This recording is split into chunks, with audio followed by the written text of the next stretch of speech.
ആരോഗ്യത്തോടെ ഇരിക്കാം. മികച്ച പരിചരണം ഞങ്ങളുടെ ഉറപ്പ്. Shoranur medical trust, Shoranur. കോഴിക്കോട് വടകരയിൽ വാഹനമിടിച്ച് സ്ത്രീ മരിക്കുകയും കൊച്ചുമകളായ 9 വയസ്സുകാരി കോമയിലാവുകയും ചെയ്ത സംഭവത്തിൽ കാർ ഓടിച്ചയാൾ പിടിയിൽ.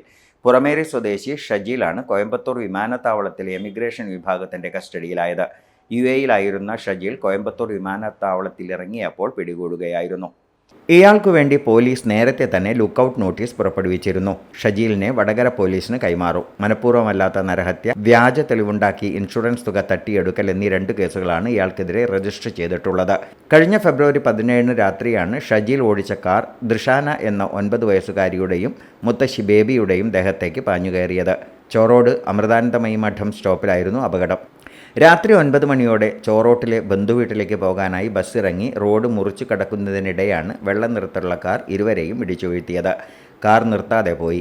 ആശുപത്രിയിലെത്തിക്കുമ്പോഴേക്കും ബേബി മരിച്ചു. ദൃഷാന അബോധാവസ്ഥയിൽ കോഴിക്കോട് മെഡിക്കൽ കോളേജ് ആശുപത്രിയിൽ ചികിത്സയിലായിരുന്നു. കണ്ണൂർ മേലെ ചൊവ്വ വടക്കൻ കോവിൽ സുധീറിൻ്റെയും സ്മിതയുടെയും മകളാണ് ദൃഷാന.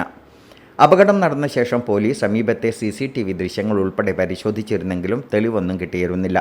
ബന്ധുക്കൾ മുഖ്യമന്ത്രിക്കുൾപ്പെടെയുള്ളവർക്ക് പരാതി നൽകിയതിനെ തുടർന്നാണ് അന്വേഷണം ഊർജിതമായത്. അപകടം നടന്ന് 9 മാസത്തിന് ശേഷമാണ് ദൃഷാനയെയും മുത്തശ്ശിയെയും ഇടിച്ച കാറും ഉടമയെയും തിരിച്ചറിഞ്ഞത്. 19,000 വാഹനങ്ങളിൽ പരിശോധന നടത്തി.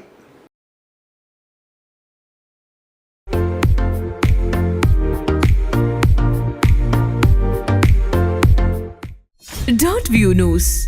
കാഴ്ചകളാണ് ലോകം. കണ്ടു തുടങ്ങുക.